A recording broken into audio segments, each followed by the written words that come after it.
So over to you, Mariam. No, Isaac, you can go ahead. Okay. All right. So good afternoon, good morning, good evening. It's very cloudy over here in Ghana, and it's 15 minutes past 1. That is 13:00 GMT over here. We are here once more to have a very exciting session, which is our Cultural Immersion Series. If you've been following us over the past few months, we've had sessions from Nigeria. Last 2 months, we had a session from Pakistan, and it's been awesome since we introduced this Cultural Immersion Series. Today, it's also just a similar day like in previous months, and we are very glad today to be flying all the way to Nepal to learn about their culture, their food, their dressings, and basically their way of life. And to do that is a very reputable person who is also one of our own SMEs, a BMI scholar who has been part of the BMI for some years now. I would quickly talk briefly about him as a speaker. His name is Dr. Deekshanta Sitaula, and he holds a degree in medicine and surgery. He's currently working as a medical officer in a government hospital in rural Nepal after finishing his bachelor's degree in medicine and surgery from the Chitwan Medical College in Nepal. Apart from this, he is actively involved in clinical and public health research and community health projects as well. He's the founder and president of Santulan, which is a non-communicable disease prevention initiative. He's also a WMI graduate scholar, like I earlier explained, and is an active member of the Nepal WMI Fellowship. Deekshanta attended the World Mountains Initiative's Dream Big conference in 2018, which saw over 100 scholars from 19 countries convening for 5 days in Kampala in Uganda. We are all here today to listen to stories about Nepal, and he's here to do us the honors of telling us all that we need to know, be it culture, be it dressing, be it food, be it their marriage, everything about Nepal. I'm sure you are going to be enlightened even after today's session. So without much ado, shall we all welcome our speaker for today, who is Dr. Deekshanta Sitaula. So Doc, please over to you. Thank you, Isaac. Good morning, good afternoon, and good evening. Actually, in Nepal, it's 7 p.m. We are in evening right now. And namaste, it's the way we greet in Nepal. Thank you for Mariam for giving me this opportunity and to present in the Cultural Immersion Series and say something beautiful about my beautiful country, Nepal. So I would like to share my screen, okay?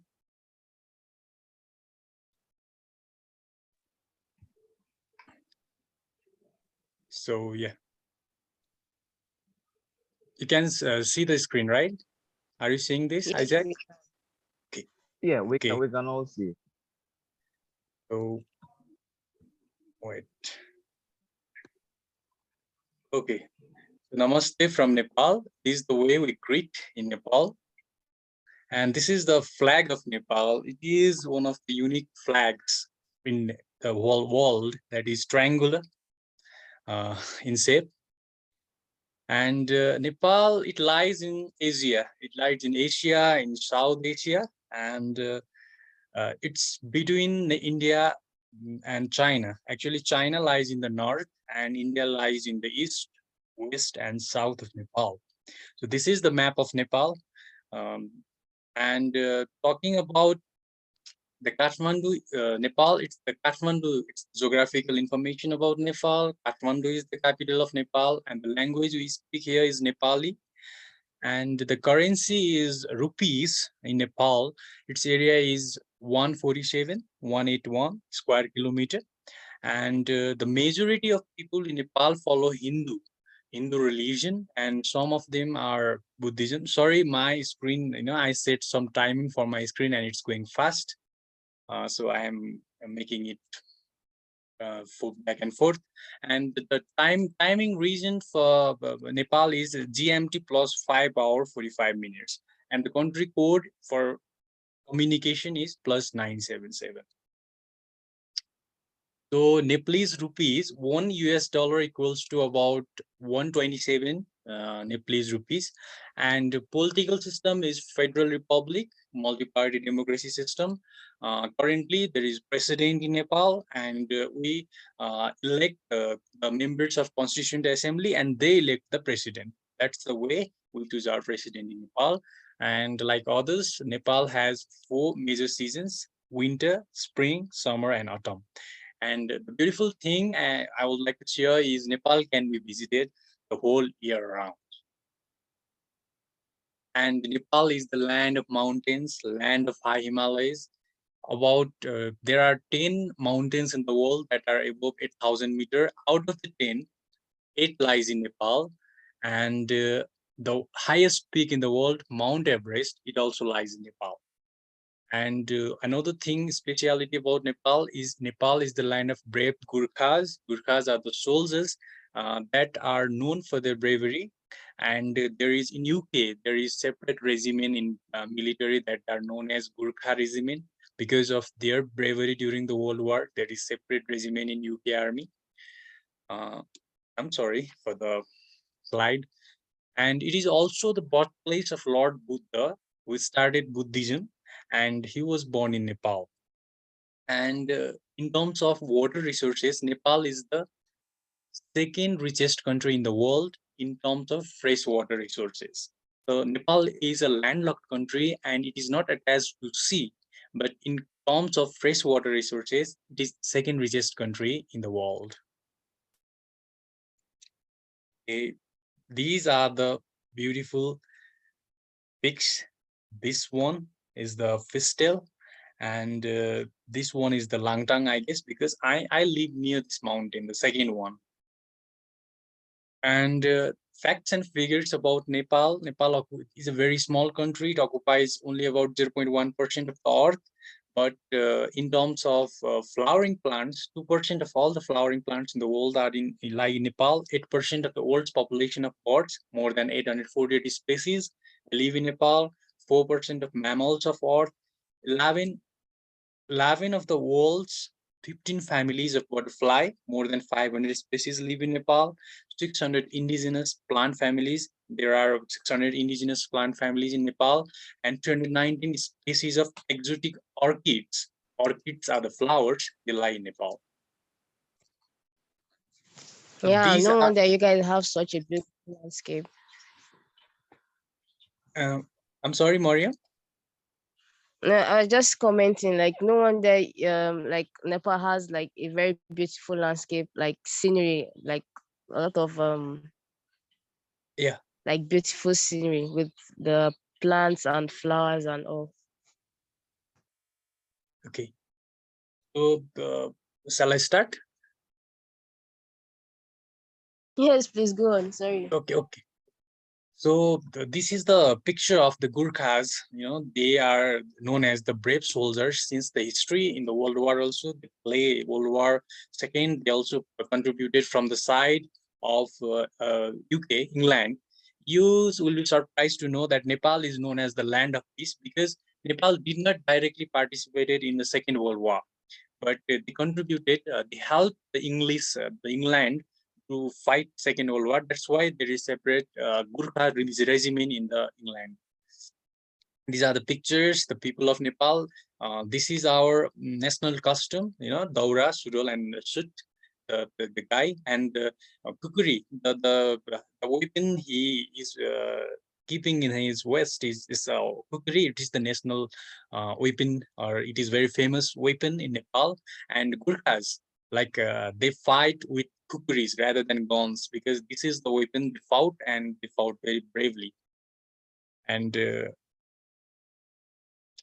is Gurung Uman. Gurung is a caste, one of the caste, Chetri, and these are the people of Nepal, young Nepali girls, and they are their costume. There are many castes in Nepal, and every caste have their own costume and the way they dress. Okay, and these are the gurungs, and these all are the costumes that Nepalese people wear. Um, And a Tharu girl, the doll in the right, it's the costume of the Tharu community, and young Tharu in wedding jewelry. So these are the jewelries that Tharu community people usually wear. And Lumbini, where Siddhartha Gautam was born, Siddhartha Gautam or Lord Gautam Buddha, who started the Buddhism religion, he was born in Nepal in a place known as Lumbini. This is the photo of Lumbini. And these are the photo of Kathmandu. Nepal has a large number of architects and monuments that were built in a very old period time, in the period of the old kings of Nepal. So these are some of the photos. And these are the people, the one that is in the left with the third eye, that's the costume in Nepal that's known as Kumari. And Kumari is known as living goddess, and she's worshipped. Uh, Similarly, these are the dances form wearing a mask. We call this Lakhe Jatra, and this is a festival in Nepal. And this is a swing. There we say usually play this swing during our national festival that's known as Dasai. And these are Tihar. These are the festivals in Nepal. Tihar or Deepavali. It's also celebrated in India, and this is known as the Festival of Lights. You can see the lights. In this festival, every home is decorated with lights, kept clean and worshipped, and lots of music is played. So this is one very famous festival in Nepal. In Dasai, we put tika, that is the red thing, in our forehead, and we worship each other. And these are the pictures of Nepalese folk dance, Manjusri dance, a very peculiar dance in Nepal, and Nepali folk dance. So these are the temples. All these temples are in Kathmandu. Kathmandu, the capital city of Nepal, is also known as the city of temples, because there are more than thousands of temples that were built during old period, during ancient time in Nepal, and they have very fantastic architecture design, and they are still strong right now also after many centuries of their construction. So these are very important things that are to visit if you are in Kathmandu. So this is Pokhara. This is the very famous tourist city of Nepal, Pokhara, very natural place. And if for me personally also, if someone asks me where do you want to visit in Nepal again and again, I'll definitely name the Pokhara, because this is a place, how many times you visit it, it's always new. It's so beautiful place. And this is the picture of Mount Everest, 1,848-meter altitude, highest mountain in the world. Yeah, and Nepal is very famous for mountaineering. There are large number of tourists come to Nepal just to summit the mountains. About among 10 mountains that are above 1,000 meters, 8 mountains, they are situated in Nepal. So these are some of the mountains above 1,000 meters: Kanchenjunga, Lhotse, Makalu, and all these mountains are in Nepal. And this is also a picture from Pokhara. The one mountain that is seen is Fistel, and the beautiful thing about it is reflected in the lake known as Shewa Lake, and this scene is very beautiful. If we visit in real, this will really amaze us, the beauty of Pokhara. And these are some beautiful landforms, landscapes from Nepal. you know in Nepal there are three regions geographically. One is mountain, another is hill, and another is plain land known as Tarai. So almost the highest, ranging from the highest mountain to the lowest peak, Nepal has a varied geographical structure. That's what makes Nepal more beautiful. These are some of the pictures from Nepal. Yeah, the farms, these are the hills, and the way we do agriculture in our hills is making terraces and terraces. That's the way we grow our crops in Nepal. And this is the ancient way we plow our field with the help of the ox or buffalo, and in terraces. Right now, this system is replaced with tractors, plowing tractors to do agriculture. But yeah, somewhere it is still in practice. And this is the old pictures of Kathmandu. We grew here rice, wheat, corns, and paddy. But moreover, rice. That is the main crop we produce here. And talking about food, this is how usual food looks in Nepal. This one with the pink, this one with the pink in the pink background. This is what we consume every day. Some amount of rice, then lentil gravy and some curry. In curry, since this is an agricultural country, we grow a lots of vegetables and we consume it. And of course, non-vegetarians will have the meat, and this is known as dumpling, and that is very famous in Nepal. We call it momo, and this is a steamed product, and this is also the dumpling or momo, and this is very famous in Nepal. And I think the favorite food or the favorite dish of most of the Nepalese is momo. And these are the Nepal has a large number of national parks, and there are tigers, and a lot of other creatures. But tigers are especially conserved in Nepal. They are protected since their number was once decreasing. They are protected strictly by the law. And you can do a jungle safari standing on an elephant like this. These are rhinoceros, and Nepal is famous for one-horned rhinoceros, because one-horned rhinoceros is only found in national park known as Chiton National Park in Nepal, and this is mox deer. And you can see there's people looking at the rhinoceros sitting on the elephant. So we can do this type of jungle safari in Nepal. And another adventure we can practice in Nepal is the whitewater rafting. Nepal is the second richest country in fresh water. Since the geography of Nepal lies from it lies from very high mountains to the very low plain land, and there are large number of uh, flowing rivers. So we can do this adventure of whitewater rafting. And another thing is paragliding. Paragliding means with a balloon, we can jump from a hill and reach inland.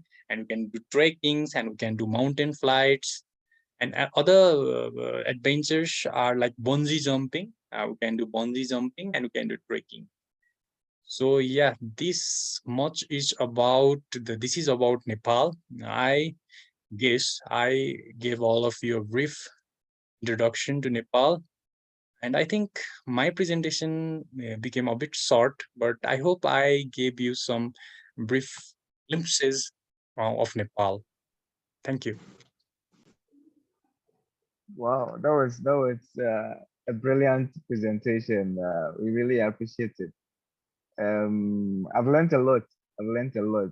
I know the capital city is Mandu, which is the city of temples. From your Yeah, presentation, I realized you said there are over 1,000 temples in Kathmandu, which is the capital city. And I also learned that you said that is the birthplace of Lord Buddha. yeah. Yeah. So, Mariam, are you there? Yes, I am. I think we have Okay, some questions in the chat box. yeah, okay. Yeah, we're going to be asking those questions now, and then after that we'll have like a short quiz for the participants as well. Exactly. Yeah. Okay, so let me see. Mr. Juma was asking what's the lowest temperatures during winter? Okay, okay. Hi, Zuma. It's been long since I last talked to you. So, talking about temperature of Nepal, Nepal has a very varied geography. There are highest mountains, and there are hills which are lower in altitude, and there are very plain areas that are very low in altitude. So, Nepal consists of varied geography. So, in the mountains, the temperature during the winter it's below zero. It's in minus, and in hill it's a bit warmer, and it's the plain tarai, we call it tarai region, it's more warmer during the winter. So if we talk about mountains, it's less than zero in minus. The place where I am living right now, it's also a mountainous region, and here also the temperature may fall below 0 degree in winter. Interesting. That sounds awesome. Okay, thank you very much. And then the next question. Okay, Mr. Gilbert was asking that he would love to see a little display of the Manjushri dance. Gilbert, I'm so sorry for this. I can't do the Manjusri dance. That's basically it's the speciality of some caste known as the Newar. Newar is a special caste, a special group of people with special culture, and they perform this dance. I am sorry, but I can share you the video if you contact me I about think the I Manjusri think dance. I think the Yeah, video that's we shared, yes, there were some dancing components in the video. Yeah, yeah. There are many dances also. Yeah. Yeah. okay. So is the Manjushri dance among any of those dances in the video, or you're not sure? Okay, I don't think you have it. Okay, so I Uh, think we'll move on to hello. Yeah, sure. yeah, Mariam, you can proceed. Okay. So the next question, Victorina says she would like to know more about Buddhism. Okay, okay, Victorina. Buddhism, it's a religion, like Hindu, like Christianity, like Muslim, Islam. It's a religion, and that was started by Lord Gautam Buddha. And he was born in Nepal, but he went to India where he got enlightened, and he got that knowledge, and he got that wisdom, and he started a Buddhism. And Buddhism is a very disciplined religion because Buddhism are is very famous for monks. You all might have seen Buddhist monks, especially, and Buddhism Yeah. is in from India, from Nepal. It is spread to China, Korea, Japan. If you watch Chinese or Japanese movies, there is a lot of thing about Buddhist monk. So this religion is basically about peace. Buddhism believes in peace, and they believe in sacrifice. They believe in strict discipline. Um, if we There are many sects about Buddhism. So I am a Hindu. I follow Hinduism, but we are very related to each other. Regarding the culture.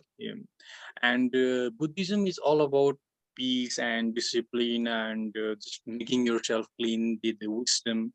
And yeah, that's about Buddhism. And people who do follow Buddhism, most of them live a life of monk. They sacrifice a lot of things for their spiritual growth, and they sacrifice. Most of them sacrifice their life. You might have heard the name of Dalai Lama from Tibet.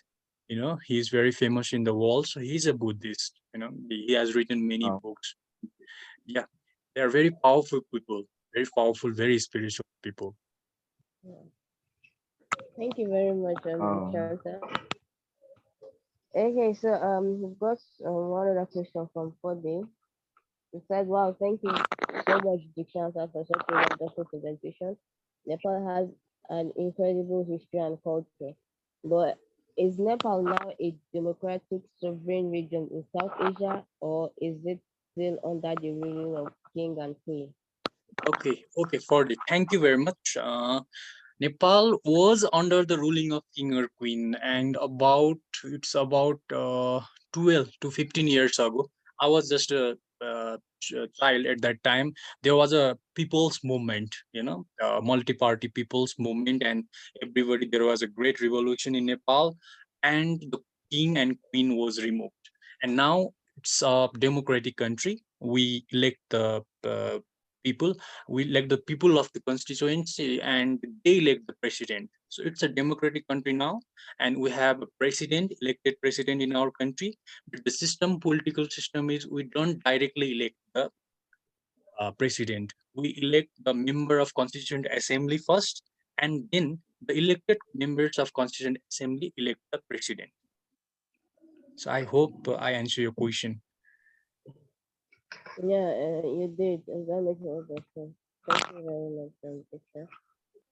Um, Okay, I guess there's no any other question. Mariam, we Okay, can so barely hear you though.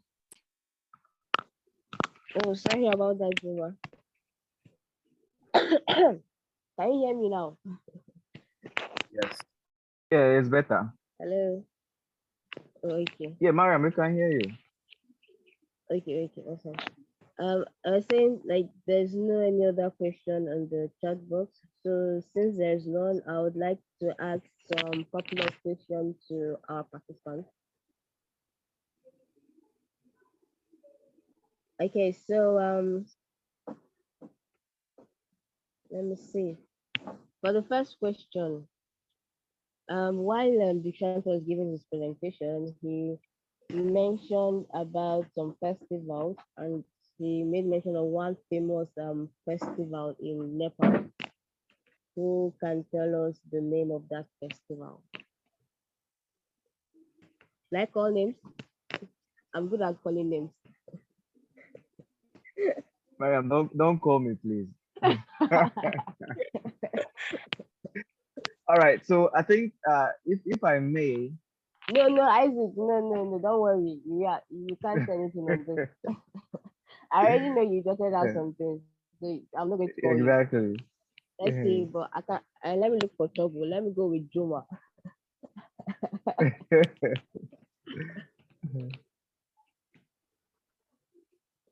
Hello, Juma, are you there? Mariam, I didn't even hear you.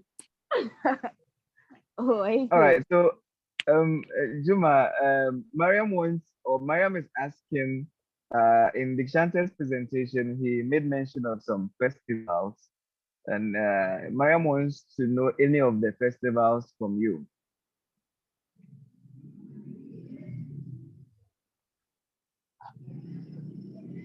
Shanta, help me, please.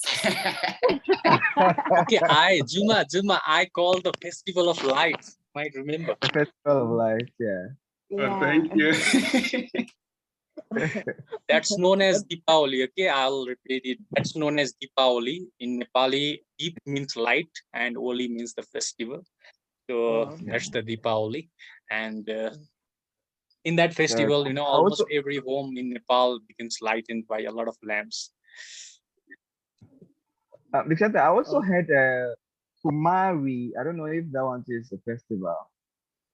Mari. Kumari. I think I overheard. Kumari, okay. Kumari is not, it's not a festival, it's a culture. And Kumari is the only living goddess, goddess. People worship. She lives in a temple and she is worshipped since the childhood. It's a very, very peculiar, very typical culture of Nepal. And she is worshipped and she is she is known as living goddess. hmm, All right. That's thanks very much. interesting. Okay, thank you. Okay, that was a smart move from Juma. Well, I'm not going to be taking that any longer. Okay, so the next question we're going to be having is okay, so what is another name for the capital city? So I'm going to be asking Jao Castigo.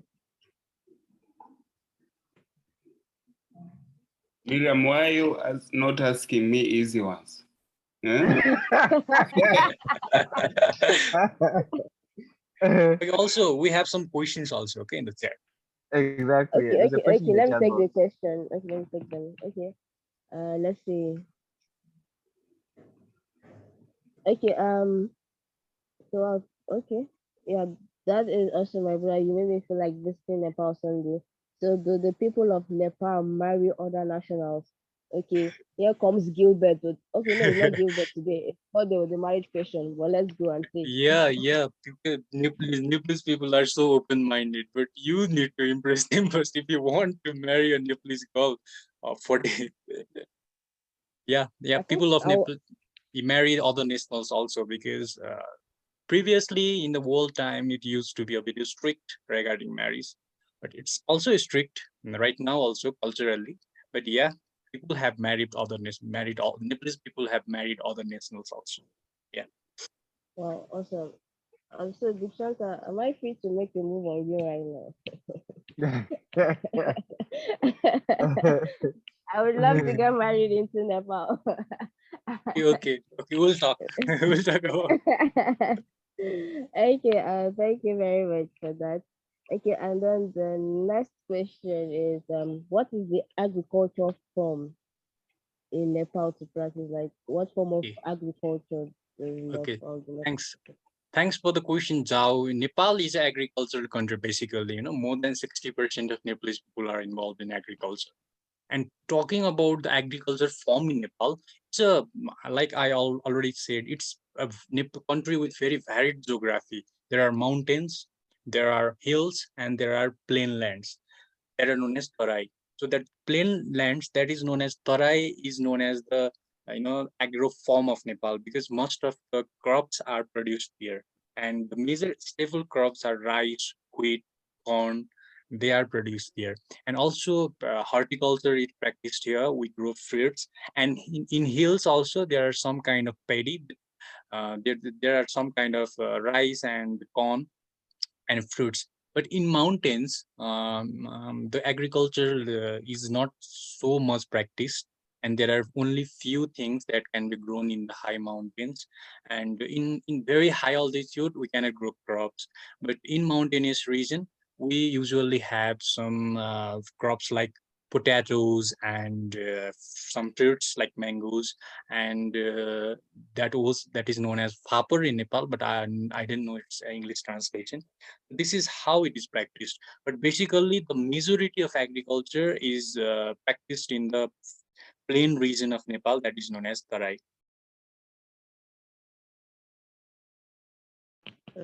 Interesting. Okay.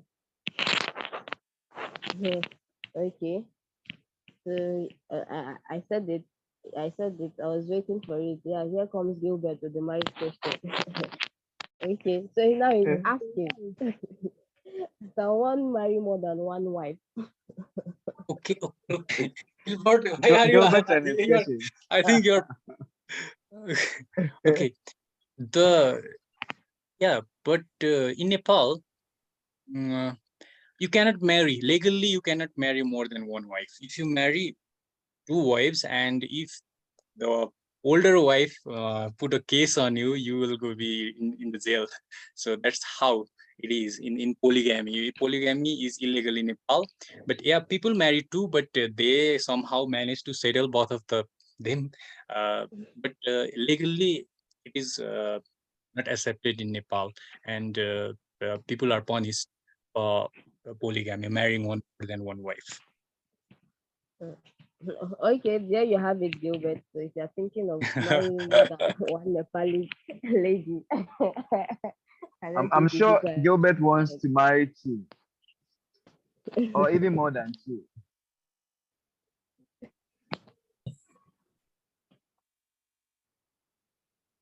Okay, here comes Victorina with another comment. She says she has a friend in Nepal who is interested in me, but she's a born again Christian and she's scared of your religious belief. Okay. So, like, in terms of like marrying other religions, like, is there any limitation? Like, is there any how should I put it? As regards to like what you believe in? Yeah, I don't there know how is. to. In Okay. Hinduism, there is no any strict rule, right? Like if you marry someone from another religion, you will be punished like this, like this. There is no any strict rule, but of course, people prefer a couple of the same culture, same religion. But Victorina, you should not be so scared of religious beliefs, because I think Hinduism is one of the most open-minded religion, and we just accept everything, you know. So yeah, there is no any such a rule or scripture or anything regarding marriage in the same religion, but yeah, people usually prefer the one in their same culture. That's the thing. There is no such rule, but in Yeah, interesting. So I think you can accept that guy's proposal, Victoria. I think Dishanta have cleared the air for you, so you can go ahead. there is a question from Fred. Oh, okay, let me check It's that an out. interesting question. Yeah, why do everybody in Nepal like so much dancing? Yeah, you should have seen me. Zuma had seen me. We danced a lot in DVC also. Yeah. I can't So imagine Juma dancing. Juma is that Oh, No, Mariam. you know. Mariam, you don't know me. Oh. yeah, you didn't. So it's like if we go deep beyond the Hindu beliefs, more than religion, Hinduism is a way to live life. We go very deep. You know, there is it's established as a religion, but Hinduism is basically it's a way to live life. And one thing that is very much appreciated in this culture is the expression and art. In the ancient times, the kings of Hindu kings used to spend a lot simply in some aesthetic things like making temples, architectures, music, dance. So it is since those times it's in the culture to express yourselves. You sing songs, you write poems, you make paintings, you dance. All these expressions. Hinduism is full of this kind of things, and there is in India, especially right now, due to the cultural invasion or due to modernization, many of these practices have been gone. Previously, there used to be musical instruments in every home, and you know every family members used to sing and dance because this is what this culture believes, making your life beautiful. Economic part of our life is one part of our life, but the aesthetic part of our life is the important part of our life, and there should be balance. That's what this culture believes. I think that's why Nepalese people dance a lot.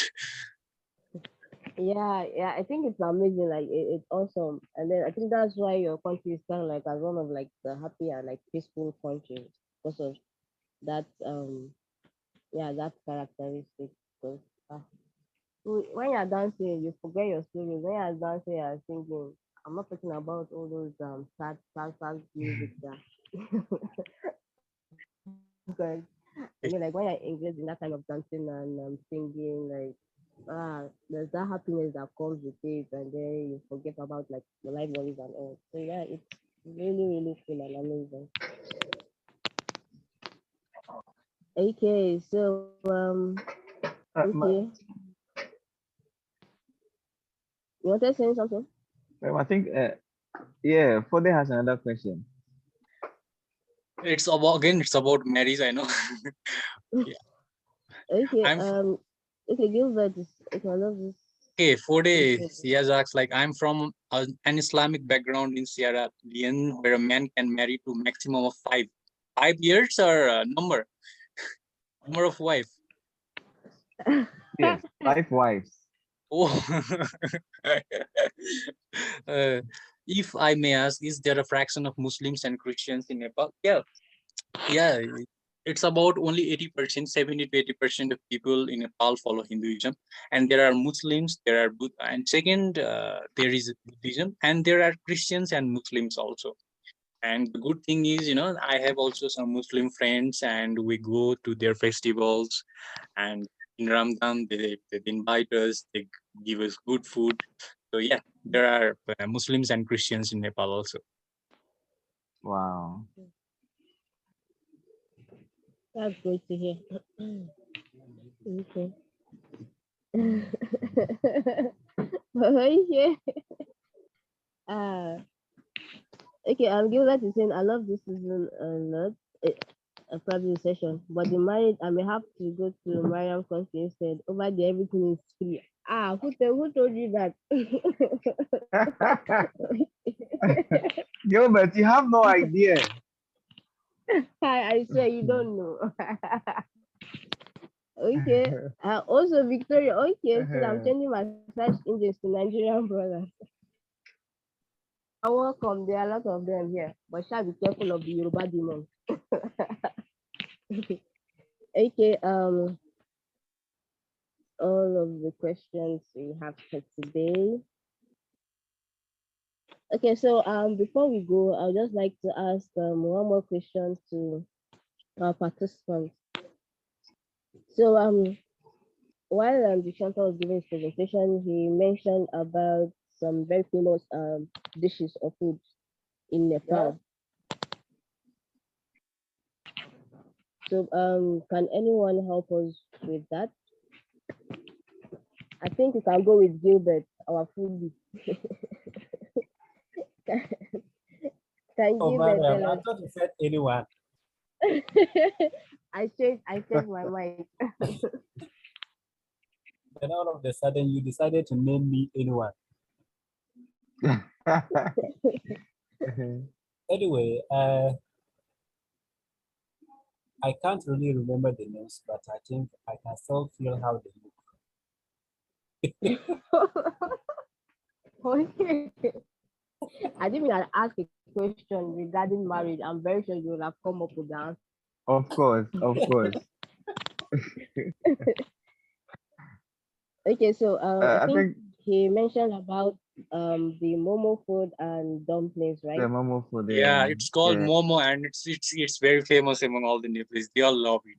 The dumpling that is steamed, and you can get a variety of momos. You can get vegetarian momos and chicken momos and buff momos and a lot of it. Wow, I think I'll be very Wow. interested in the chicken momo. Even So I pork love also. chicken. Yeah.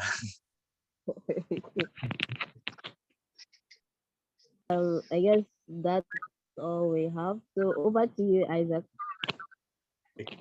All right. I think it's been okay. For they just commented in the chat box. Let me see. History shows that Nepal was founded in September 1768, which makes it an ancient country named after an ancient Hindu. Nemuni.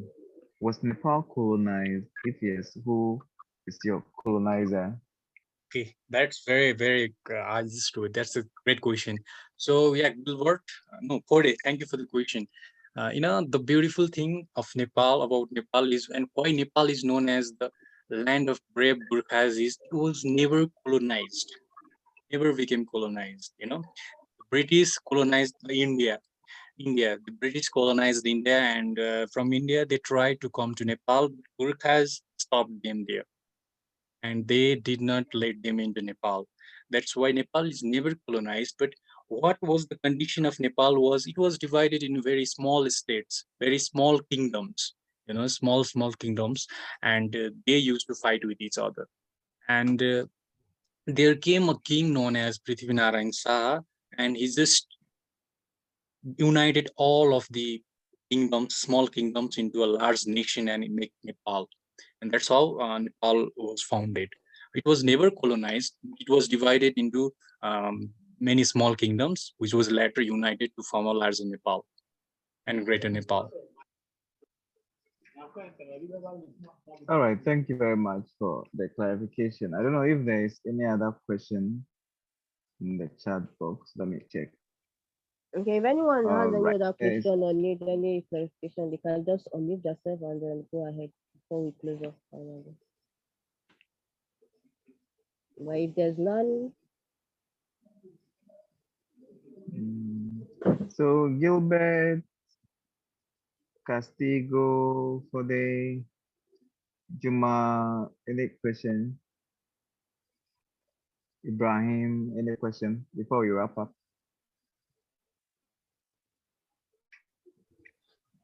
No, I'm good. No question.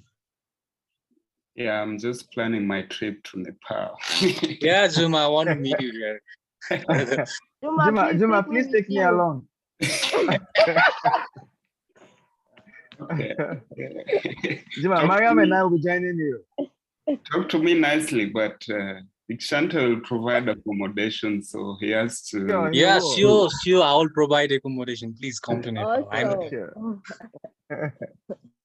Good All right. presentation. Exactly, Thank you, Zuma. exactly. All right. So thank you very much, our wonderful presenter, Dr. Deekshanta. I've personally learned a lot. Right now, I feel like I'm already in Nepal, even though I'm in Ghana, because you made the presentation so Yeah. relatable. You know a bit of history, a bit of the food, the culture. I mean, I know it's a mountainous, country. Even though it's mountainous, it has hilly areas as well as green fields. I know a bit about your agriculture. You plant wheat, corn. I mean, you're also into tourism. You have a lot of safari sites as well. I've learned a lot about Nepal today, and I can't wait to take my first trip to Nepal, which I know Juma is making preparations so that myself and Mariam will join Yes, him. And yeah, yeah. So we want to thank you very much for availing yourself to talk to us about Nepal. I know the attendees have learned a lot, just like myself. We want to also thank all attendees or participants for making time out of your busy schedule to join us for today's Culture Immersion Series. We really appreciate your presence. Thank you. Mariam, any other thing? no, I think you've basically said everything. Thank you so much, Deekshanta, for a very wonderful and interesting presentation. Like I enjoyed every bit of it. Like it was very well detailed and it was very relatable. Like I could relate to everything. Thank you for telling us about your beautiful country. Because really, like Nepal is like really a very beautiful country, and I think a place someone would love to visit. So we'll be looking forward to that Absolutely. visitation. Juma will be the one sponsoring I and Isaac Exactly. to Nepal. Uh-huh. Yeah. Thank you. So Thank you, thank you Mariam. so much once again, Deekshanta, and to our wonderful participants who joined us today. Thanks. Thank you, We hope Isaac. you Thank you, learned a lot. Mariam, this opportunity to Okay. share about Nepal. And thank you all the participants, Zuma and all other participants. I'm really happy to share something about Nepal. Thank you. All right. So once again, thank you very much, all participants, Juma, Gilbert, Kode, Victorina, Ibrahim, and everyone who joined in today's session. Next month, we are going to have another wonderful session. We want to plead with you that you tell your other friends, tell the other scholars so that they will join and have a full benefit of this session. All right. So, Mariam, can we end in the absence of any other issue worth talking about? Isaac, can I make an announcement? Sure. Fred, please do. Thank you, Dr. Deekshanta, for the great presentation you have made. I've been just following up from my hand here. From the CDG Grants Department, there are those who are supposed to be making a report for the month of July. The month is ending tomorrow, 31st. I'll be sending out an email this evening to all of you, and I expect the reports to be done by August, Monday, August 8th. So take note of that, and we will not be making any extension. You have a lot of time. The reporting takes about 1 to 2 hours. So you kindly squeeze some time over the weekend and ensure that your report is ready by that time. Thank you very much. Okay, thank you. Thank you. Thank you, Bon. All right. Thank you very much once again. All right. So we meet next month. It's been a wonderful session. We want to once again thank Dr. Deekshanta for this brilliant presentation. We thank our participants and we hope to see you next month. Do enjoy the rest of your weekend. All right. Bye.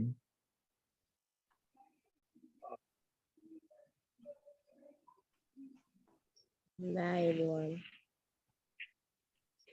Bye.